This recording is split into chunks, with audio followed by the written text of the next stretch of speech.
Mais vieux singe, on nous a dit qu'exprimer nos émotions, c'était de la faiblesse. Or, la communication est fondamentale dans une relation saine. Ce qui fait qu'elle fonctionne, c'est l'honnêteté. Non, garder les choses pour vous ne va pas forcément dire que vous allez garder cette personne près de vous. À la vérité, cela pourrait même la faire se désintéresser de la relation et terminer par une rupture. Alors, c'est bien gentil de vouloir des relations ou d'espérer le retour de quelqu'un, mais vous serez sans doute d'accord qu'il serait préférable que cette personne ne s'en aille pas peu de temps après. Alors, voici quelques petits conseils de communication triés sur le volet. Et si ça semble évident pour tout le monde, il y a fort à parier que vous ne seriez pas là si vous saviez les appliquer.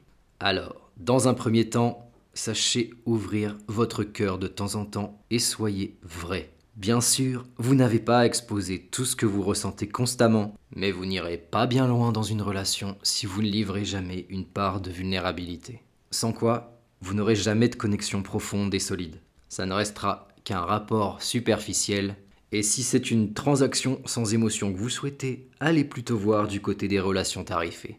C'est sûr, ça ne remplira pas votre cœur, et il faudra pas avoir les oursins dans les poches. Je sais que c'est difficile, surtout pour les évitants, car ça demande d'être complètement honnête sur ses émotions. Mais ce n'est pas être faible, au contraire, c'est être émotionnellement courageux. Au passage, que ce soit clair, je ne suis pas en train de vous dire de recontacter les personnes qui ne veulent pas vous voir pour essayer de travailler tout ça avec elles. Retenez ça pour si vous vous remettez un jour ensemble ou si vous êtes déjà dans une relation. Deuxième conseil, considérez vos besoins. Ce qui est très difficile souvent pour les anxieux qui ont toujours peur d'être dans la demande ou de faire fuir leur partenaire. Mais quand on n'investit rien dans une relation, c'est plus facile de la quitter.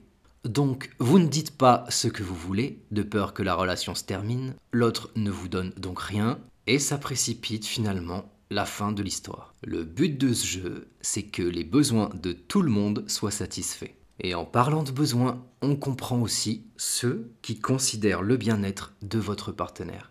Et pour les anxieux, n'allez pas me dire que pour être heureux, vous avez besoin d'être accroché à votre partenaire H24 comme un petit koala sur son arbre. Ou que vos besoins, c'est qu'on vous fasse des pancakes vegan tous les matins au sirop d'érable. Ou sinon, vous n'êtes pas content. Quand vous exprimez ce que vous avez besoin, n'attaquez pas l'autre sur ce dont vous ne le pensez pas en mesure de faire. Exprimez ce qu'il y a en vous. Utilisez des expressions claires comme « j'ai besoin »,« je me sens »,« je voudrais ». Parlez de ce que vous cherchez à obtenir et non pas rejeter les fautes sur l'autre. Et ça, c'est très facile de tomber là-dedans.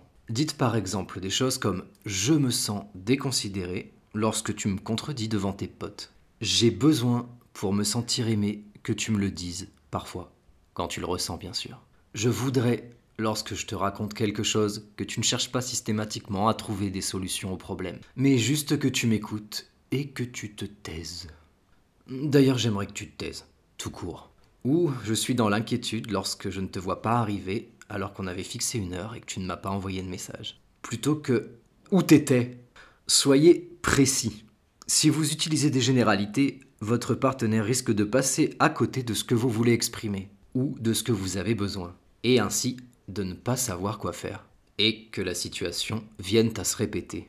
Précisez ce qui vous tracasse. Et si la personne est une ou un évitant, elle pourrait bien n'avoir aucune idée d'où est le problème, mais ça ne veut pas dire qu'on ne va pas vous écouter. Alors veillez à clarifier plutôt que de baisser les bras, jusqu'à être sûr que vous vous soyez bien fait comprendre. Ne vous exprimez pas à l'autre avec des reproches. Ne faites jamais sentir à la personne que vous aimez qu'elle est égoïste ou incompétente. Une communication efficace ne réside pas dans le fait de mettre en lumière les défauts de l'autre ou de l'accuser de tous les problèmes. Ça va automatiquement vous éloigner du but et commencer une dispute. Essayez de trouver un moment où vous êtes calme pour discuter. Si vous vous engagez dans une discussion alors que vous êtes énervé, vous allez sûrement paraître en colère ou dans le jugement. Alors attendez que chacun soit raisonnablement calme. Les personnes particulièrement évitantes ne vont pas toujours comprendre ce que l'autre veut. Ne présumez pas que l'autre sait que vous l'aimez si vous ne le communiquez pas dans son propre langage. Alors allez faire un tour du côté des langages d'amour. Il y en a 5 et ils ne sont pas très difficiles à retenir. Sachez que tous les besoins sont exprimables et légitimes, parce qu'ils sont les vôtres. Soyez direct et ne vous excusez pas de les avoir. Peu importe que l'autre soit en mesure de les accepter ou non. Les personnes qui ont des styles d'attachement différents peuvent ne pas saisir le sens de vos besoins. C'est pourquoi vous vous devez de les exprimer avec le plus grand soin. Et ce que pensent les autres de vos besoins n'a aucune sorte d'importance. S'ils sont essentiels pour vous, c'est tout ce qui compte. Exemple, si un gars dit « Tu t'inquiètes beaucoup trop pour rien. La copine de mon pote n'est pas aussi anxieuse. » Eh bien, je suis pas la copine de ton pote. Tu es avec moi et ça fait partie des choses qui sont importantes pour moi, même si elles te paraissent dérisoires ou en demande, ou changer de mec. Les problèmes d'expression de ce qui est important pour nous est souvent lié avec ce que nous pensons mériter. De l'enfance à l'âge adulte, nous emportons avec nous des milliers de paroles de nos parents dont on ignore encore l'existence. Et même s'ils n'ont pas eu l'intention de nous blesser de manière générale, quand on a entendu qu'on est un bon à rien, ou que les garçons ça ne pleure pas, ou qu'une petite fille doit être jolie et pas faire ci et pas faire ça, il est facile d'être anxieux et de ne pas penser mériter ce que vous désirez. Ne vous flagellez pas pour ce que vous êtes.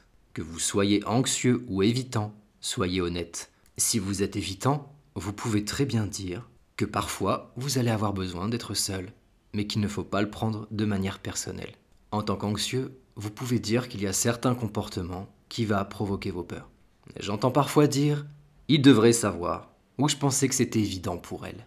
Eh bien non, ce n'est pas toujours évident de savoir ce que l'autre veut ou a besoin. Alors, puisque nous sommes dotés de langage, utilisez des mots, faites des phrases pour exprimer ce que vous voulez et ce dont vous avez besoin. Avec les sentiments, les besoins peuvent aussi changer, évoluer. Parfois même, vos besoins deviennent les mêmes que votre partenaire. Vous avez envie des mêmes choses et c'est le jackpot. Soyez sûr de toujours vous parler et mettez tout ça en pratique. J'écoute ce que vous avez à dire sur les tourelles et je vous coupe pas. Et après? Après, j'aurai entendu ce que vous avez à dire et on pourra recommencer la discussion sur des bases saines. Hein. Qu'est-ce que je fais alors? Je vous dis ce que je pense de Tourelle? Exactement, allez-y, je vous écoute et je vous coupe pas. Bon bah, je pense qu'on en a pas besoin. Que j'ai pas envie de claquer du pognon dans de la construction maintenant. Et puis que, de toute façon, si on veut nous envahir, c'est pas 3 tourelles qui vont changer quelque chose. Voilà. Mais c'est pas possible d'entendre des conneries pareilles! Du moins, selon un vieux singe. Et si vous voulez plus de conseils pour une situation particulière, vous trouverez comment me contacter dans la légende de cette vidéo. Puissent ces quelques conseils rendre vos relations épanouissantes. N'arrêtez jamais de travailler sur vous. Et vous verrez, quoi qu'il arrive ici, tout ira très bien.